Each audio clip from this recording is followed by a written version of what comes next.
You're such an idiot. Can't you handle this more efficiently? It's infuriating just to watch you. The harassment from my sister-in-law, Michelle, escalated day by day, even starting to interfere with my work from home. But I didn't let it break me because there was a job I desperately wanted to complete. My name is Amanda Smith, 29 years old, working as a contract employee for a certain company. I live modestly with my dad, who takes over the household chores to relieve my busy schedule. He races through life without a break, raising me on his own. Gradually, I wanted to ease his burden a bit. When I was still in elementary school, my dad placed his large hand on my head and said, "You don't have to try so hard with the housework. Use your time as you like. That makes me happier." Dad was always kind and generous, no matter how tired he was. Secretly, I wished for his happiness. I hoped Dad would find great happiness someday. This small wish came true a few years ago when Dad's new wife, Barbara, entered our lives. Barbara, with her daughter Michelle, moved into the house where Dad and I lived. Barbara was honest and kind-hearted, a wonderful woman. In contrast, her daughter Michelle was prideful and cunning. It didn't take long for Michelle, initially quiet and reserved, to show her true colors. One day, as usual, I prepared lunch for Dad and sent him off to work. Barbara was away on a business trip since yesterday, and Michelle, a college student, should have had lectures today. I decided to prepare her lunch before she woke up. Even with 4 in the family, I still managed all the household chores. Working from home gave me some flexibility, and I didn't mind cleaning or cooking. It was a nice break from work, refreshing my mind. Barbara, now my stepmother, often said she felt bad having me do everything, but I assured her I enjoyed it. By the time I set breakfast for Michelle and me on the table, I heard her coming down the stairs, groggy. Michelle entered the living room, and I greeted her, "Good morning. Breakfast is ready. Your lunch is on the table too. Feel free to take it." Michelle paused and said, "I'm not going to college today." "Ha, but your calendar said you had lectures. They were rescheduled later." I updated the calendar. "Didn't you see it?" Sorry, haven't checked yet." In our house, where lifestyles greatly differ, we decided to write down schedules on a shared calendar. I'm still not used to this new habit, and sometimes I forget to check. Michelle sighed heavily and muttered, "You're really clumsy," before returning to her room. I didn't take her words too seriously, assuming she was just cranky from waking up. 2 weeks passed since then. After days of relentless rain, it finally cleared up on a sunny Saturday morning. Feeling refreshed, I was hanging laundry when I sensed Michelle, who had slept in, getting up. But something was off. She rushed from the bathroom to the upstairs, then hurried back down, looking around the living room. "Hey, where's my skirt?" Michelle's demanding tone was suddenly directed at me. "If you mean the one in the laundry basket yesterday, I'm about to hang it." "No, the one I asked you to wash separately 2 days ago. I told you at dinner, remember?" "Oh, that one. It had a small tear, so I decided to mend it before washing separately. I finished mending it last night, and it's in the washer now." "What? Didn't you listen to me? I said I needed it washed early because I'm wearing it today. Are you even listening?" I was at a loss for words. Indeed, she had asked to wash that long skirt separately, but I wasn't informed she needed it today. I recalled our conversation from 2 nights ago. "I want to wear it next Saturday, so please wash it by then." Next Saturday is in next week. Yeah, don't make me repeat myself. Michelle ended the conversation abruptly, playing with her phone. That's when the misunderstanding occurred, and it was Michelle who hadn't listened properly.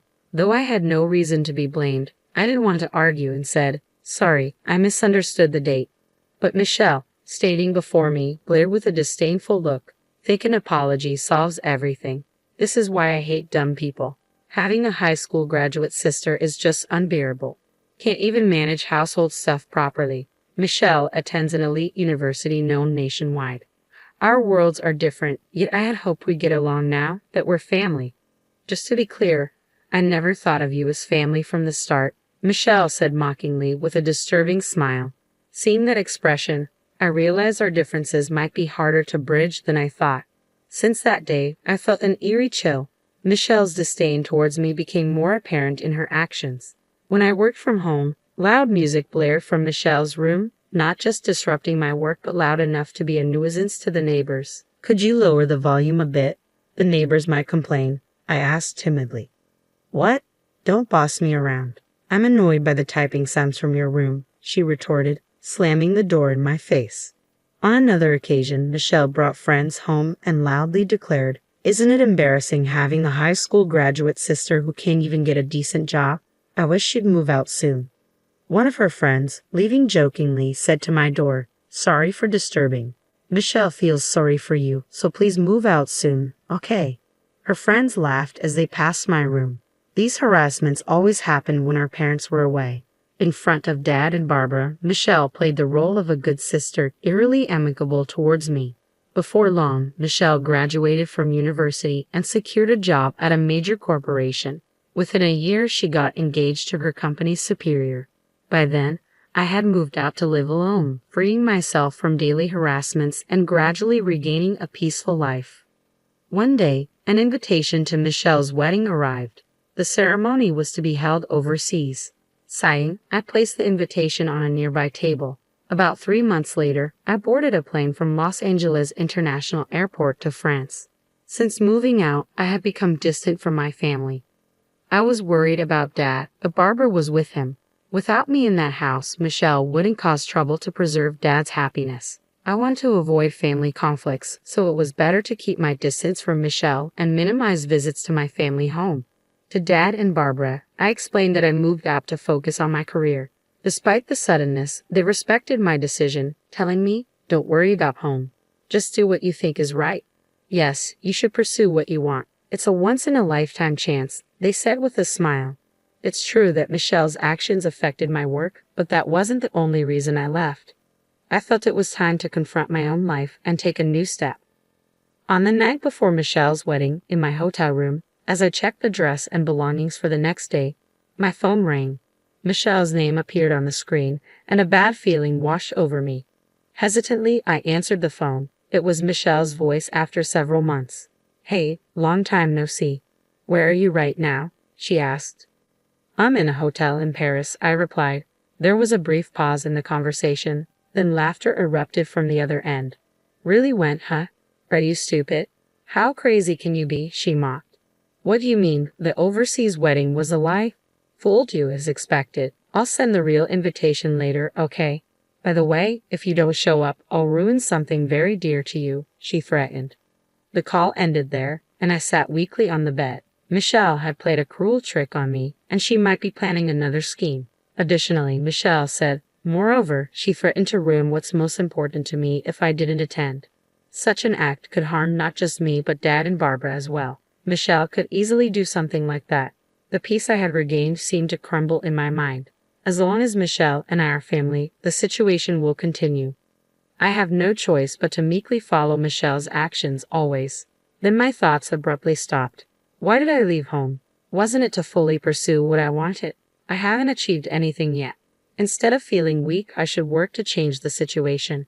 Even someone like me can find a way to stand up to Michelle. I rose from the bed and reached for the curtains by the window. Outside, the Parisian night unfolded. Life is strange sometimes. When wandering in the dark, the path forward is illuminated and becomes clear. This was one of those moments. I closed the curtains, turned off the light, and slid into bed. The earlier anxiety had vanished, replaced by a soothing drowsiness. I closed my eyes slowly. Eventually, I spent about a week in France, taking the opportunity to enjoy sightseeing before returning home recharged. I returned to the U.S. and threw myself into work, forgetting to eat and sleep. I spent days glued to my computer, my mind running at full speed, devouring documents and typing furiously. After 2 months of this lifestyle, I visited a specific place. Walking down the main street in front of the station, I entered one of the buildings. Exiting the elevator on the 3rd floor, I knocked on the first door down the hall. A soft female voice invited me in from inside. In my tote bag was a thick file. At home, inside was a large amount of copy paper that I had printed out. I intended to hand these to someone. As I touched the doorknob, a wave of nervousness made my fingers tremble. It's okay. I've done everything I could. Now it was up to fate. I calmed myself down and quietly stepped into the room on the day of Michelle's wedding. I had called the venue to inform them of my absence. Michelle probably thought I underestimated her, that high school graduate fool. Prideful Michelle, always needing to feel superior. But now, I understood Michelle lacked something vital, something I possessed, but she did not. A knock on the dressing room door and a man peeked in. "Excuse me, it's almost time. Are you ready?" Yes, I'm ready. I'll be right out, I replied. I picked up a Western book from beside me and left the room. At the same time, Michelle's wedding reception was underway. Stephen, her husband, was the son of a corporate president. Among the guests were some notable figures, and Michelle was inwardly proud. While everyone enjoyed the grand food and friends' performances, a man discreetly approached Stephen. After whispering something, Stephen said to Michelle, "Amanda isn't coming today. She appeared on TV. Did you know?" Michelle was taken aback, clueless. Looking towards the guests, she noticed some commotion among Stephen's invitees. It was also streamed online. Seems to be quite a topic. A colleague from Michelle's company nearby was heard speaking on her phone. "I've read this book too. Just released last month, and already going for a reprint. It's a foreign sci-fi novel. The author passed away long ago, but it turns out it's written by a globally renowned scientist," someone started saying. Online, another colleague at the same table mentioned, "That's the one that's been trending on social media recently, right? It's got futuristic predictive scenes, and a friend told me it's interesting." A translator named Amanda Smith. She was on a show today. Now, Amanda Smith, isn't that Michelle's sister-in-law's name? Hearing this, Michelle immediately opened her mobile phone. A search on her timeline brought up my name. The top article read, "Historic Scientist's Posthumous Work Discovered. Interview with translator Amanda Smith on her encounter with the book." The wedding venue was already buzzing with this news. Amid the commotion, the ceremony soon concluded. After changing in the dressing room, Michelle stepped into the hallway to see her parents and Stephen, along with Stephen's parents, in a tense atmosphere. Such an embarrassment, being the subject of harassment. "We were clueless, and now we don't even know how to respond to inquiries from acquaintances," said Daniel, Stephen's father and the head of a major corporation, in a stern tone. "I've dined with Michelle numerous times, but she never once mentioned her sister-in-law, Amanda." "Are they on bad terms?" "You know, I value family bonds. I was lenient because Stephen seems smitten, but I hear some women at the company don't think highly of Michelle. Do you think I know nothing?" Finally, Daniel added, "You better make this right. Call Amanda immediately. Arrange for me to meet her directly. If you can't reach Amanda, consider this marriage null and void." Doing away with a marriage was easy for someone like Daniel. If the marriage were called off after such a grand ceremony, it would severely tarnish Michelle's reputation. She'd be too embarrassed to face her colleagues, and her friends would surely ridicule her. Michelle, pale-faced, frantically pulled out her mobile phone. First call, second call, only the hollow ring. Fifth call, the automated voice responded, "The number you're trying to reach is not answering." "Maybe she's blocked you," her father suggested. "No way. Amanda must just be busy," Michelle defended. Skipping a day on the wedding itself is not normal, unless there's an accident or illness, especially for family. "I don't want to invite more trouble into my home. A woman like you, prone to problems, is clearly not suitable for our family," Daniel concluded. "But the ceremony is already over, Stephen. Don't just stand there. Say something." Michelle looked at Stephen with her characteristic pleading eyes. But Stephen turned away, refusing to look at her. At that moment, Michelle realized something. Her parents, standing behind her, were silent, just observing. They could have defended their daughter, but hadn't said a word. "Mom, it's not my fault, right? Tell them it's not my fault," Michelle pleaded. Barbara smiled ruefully and said, "Actually, I got a call from Amanda yesterday. She said she couldn't make it to the wedding for some reasons. It's a long story, but you'll understand soon. It might be inconvenient for both of you, but she asked for forgiveness just this once. It's a big moment in her life." That's what Amanda said. "What do you mean you knew about today? You knew and didn't tell me?" Michelle exclaimed. "Yes, exactly. If I had told you, you would have interfered, right? After all the trouble you've caused. Amanda, you never learn. Really, you're impossible." I felt like I failed as a mother. Michelle listened with a defiant expression. "We thought if you experienced some hardship, you'd understand," I continued. "So Dad and I discussed it, and as bad as we felt for Amanda, we decided to turn a blind eye. It seems this is a family matter. We, as outsiders, should leave." But someone interjected, "Wait, please. We're not done here. I'll bring Amanda. I promise. Please reconsider." "Daniel, I don't want to be addressed by my name by you. Do you want to anger me further?" I warned. Even Michelle fell silent under Daniel's stern gaze. This time, she had picked the wrong battle. She watched, dismayed, as Stephen and his parents walked away. tasting her biggest defeat. Finally realizing her emptiness after successfully appearing on the TV show, I was dining with an acquaintance at a French dinner at a luxurious hotel. Across from me sat Pamela, a dignified, calm, elderly lady. I chose this place to celebrate. I wonder if a more casual setting would have been better, I admitted nervously. No, I'm really grateful. It's my first time dining somewhere like this, so I'm a bit nervous, Pamela replied. I like your honesty. Just be yourself. I don't like formalities either.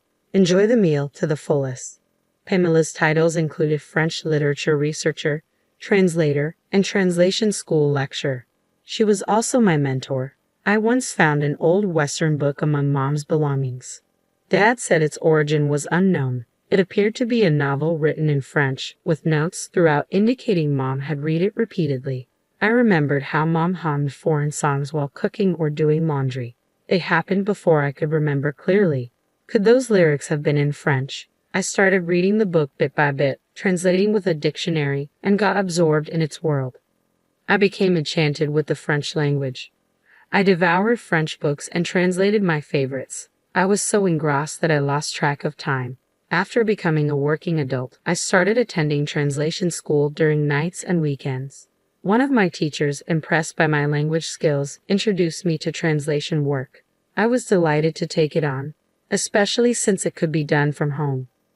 Around the same time, Dad decided to remarry. Even with the increased family size, my work wasn't affected, except for the issues with Michelle. I was surprised when you handed me a thick manuscript. Your translation skills were professional level, and the novel had a unique worldview. I had been translating for years, but I was never quite satisfied with my work. It took a long time, but completing it helped me grow mentally. Yes, translation is a battle with oneself. Each completed work feels like shedding a skin. It's fascinating, I agreed. Pamela smiled warmly upon hearing my words. It's a blessing to have something you want to pursue passionately in life. When I returned home after a long time, Barbara greeted me. Dad was still busy with work, coming home late as usual. I heard footsteps coming down from upstairs. Ah, finally awake, Michelle. You have a part-time job today. After the wedding cancellation and leaving her job, Michelle seemed to have been staying home. Barbara had told her, "How long will you sulk? Do you want to live miserably like this forever? If you don't want to start over, you better leave this house." Worried about being kicked out, Michelle reluctantly started looking for part-time work and settled on a grocery store clerk position. As Michelle passed by the living room, she glanced at me awkwardly and hurried out the door. "Amanda, you're going overseas for work, right? You said something about a potential contract with a new author," Barbara said. "Yes, it looks like it's going to be finalized, but they want to meet in person," I replied. "That's great. I'm relieved to hear your translation work is going well. Take care, and I'm looking forward to the souvenirs." Barbara's innocent smile made me smile too. Continuing to do what I love is enough for me. I thought it was that simple. My ability to become a translator was because I maintained a pure heart. It's a gift from Mom in heaven, a talent to enjoy life to the fullest. On my way back from my parents' house, I passed by a dogwood tree. Stopping to look, I saw many buds waiting to bloom. Surely, I'm just getting started too. Bloom one flower at a time. I'll continue on my path as the gentle spring breeze blew. I started walking again.